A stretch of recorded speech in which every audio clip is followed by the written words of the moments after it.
Halo, apa kabar hari ini? Semoga sehat-sehat selalu buat teman-teman yang sedang menonton channel Heru. Oke, hari ini Heru mau bahas ada beberapa kasus kemarin yang sempat viral, yaitu bicara soal yang kena kasus pembunuhan di Kamboja. Nah, ini Pak Soleh. Oke, kadang kita ini warga Indonesia tuh perlu diedukasi gitu, karena memang minim literally pengetahuan, knowledge gitu untuk bekerja di luar negeri. Akhirnya mereka jadi TKW atau apa, tapi hati-hati. Kalian harus tahu agen kalian siapa.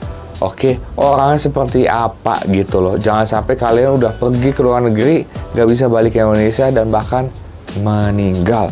Itu yang mengerikan. Bekerja di luar negeri dengan gaji besar itu seringkali menjadi impian banyak orang, betul. Namun di balik janji manis itu, ada jebakan yang bisa berujung pada tragedi. Nah, hari ini kita akan membahas kisah nyata nih yang mengguncang hati seorang pemuda asal Bekasi kemarin viral banget yang menjadi korban perdagangan orang di Kamboja.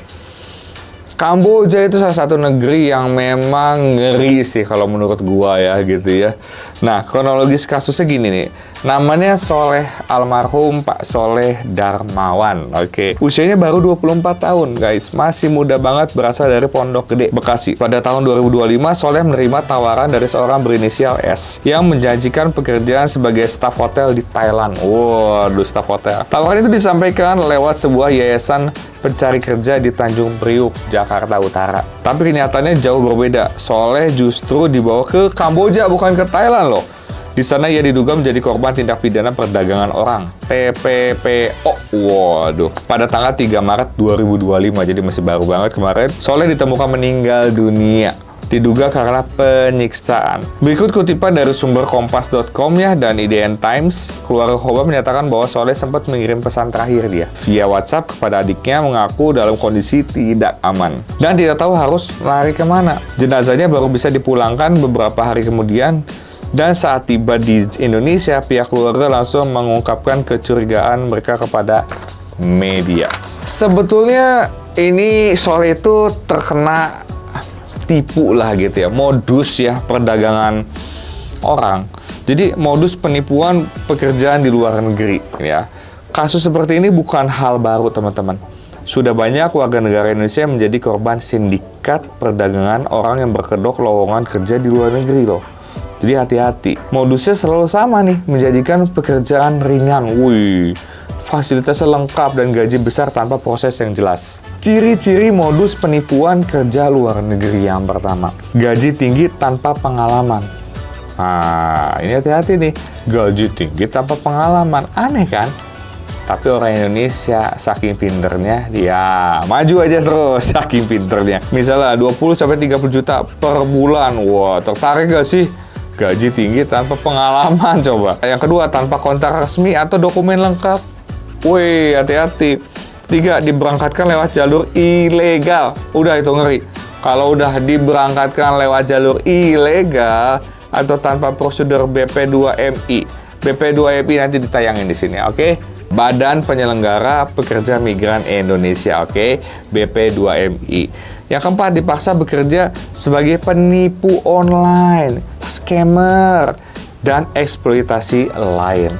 Oke, nah faktanya banyak korban malah dijadikan bagian dari kejahatan lain seperti penipuan, perdagangan narkoba, kayak gitu ya. Bahkan beberapa ditahan di luar negeri karena dianggap ilegal. Oke, nah kutipan ini dari sumber Detik News nih. Korban umumnya tidak melalui jalur resmi biasanya ya, penipuan gini. Mereka diiming-imingi pekerjaan, tapi saat tiba paspor disita dan komunikasi dibatasi. Itu ngeri. Jadi harus sudah hati-hati, harus kita mulai curiga teman-teman. Nah, dampak korban dan keluarga nih kemarin ya. Bayangkan orang tua di rumah menunggu kabar anaknya yang katanya bekerja di luar negeri, tapi yang datang justru berita duka kemarin. Trauma tidak hanya dirasakan korban, keluarga mengalami tekanan mental, sosial, dan ekonomi. Mereka juga harus mengurus repatriasi jenazah yang butuh proses birokrasi dan dana yang besar. Oke, yang lebih mengerikan, banyak korban bahkan tidak bisa kembali hidup-hidup. Mereka diperlakukan seperti barang, teman-teman. Mereka diperlakukan seperti barang, bukan manusia. Jadi ngeri banget. Nah, lalu Tanggapan dan edukasi buat teman-teman ya yang mau kerja ke luar negeri. Kasus ini jadi alarm keras bagi pemerintah, lembaga pendidikan, dan masyarakat luas.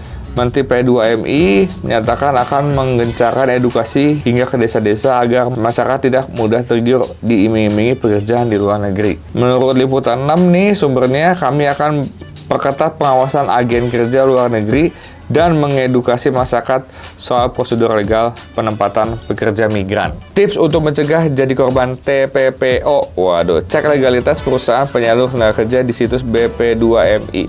Kamu harus cek. 2. Pastikan ada kontrak tertulis sebelum berangkat. 3. Laporkan jika ada oknum yang menjanjikan kerja luar negeri tanpa prosedur. Harus curiga, men. Jangan tergiur oleh tawaran gaji besar yang tidak masuk akal. Pemerintah juga menegaskan kerja di luar negeri itu bisa aman dan legal asal melalui jalur resmi, teman-teman. Oke? Nah, soalnya mungkin sudah nggak ada, ya. Tapi kisah ini tidak boleh sia-sia. Jadikan ini pelajaran bagi kita semua bahwa tidak semua jalan menuju mimpi itu benar. Ya, kadang mimpi itu bisa berubah jadi mimpi buruk kalau kita tidak hati-hati. Kalau kamu atau orang terdekatmu itu ingin kerja di luar negeri, pastikan semua prosesnya legal dan jelas. Jangan korbankan masa depan demi janji-janji kosong ya, teman-teman ya. Oke, terima kasih buat teman-teman yang udah nonton channel Heru. Semoga apa yang Heru bagikan ini bisa mengingatkan teman-teman lagi yang mungkin teman-teman lagi pengen kerja di luar negeri lewat, ya jangan sampai lewat jalur ilegal, teman-teman. Jadi harus jalurnya resmi. Jadi harus hati-hati. Jangan jadi korban perdagangan manusia, teman-teman. Oke, sayang keluargamu, dan yang pasti teman-teman tolong like, bantu Heru, share, dan subscribe channel Heru. Oke, sekian dari Heru. Yang pasti terakhir, teman-teman harus bahagia karena bahagia adalah keputusan. Bye.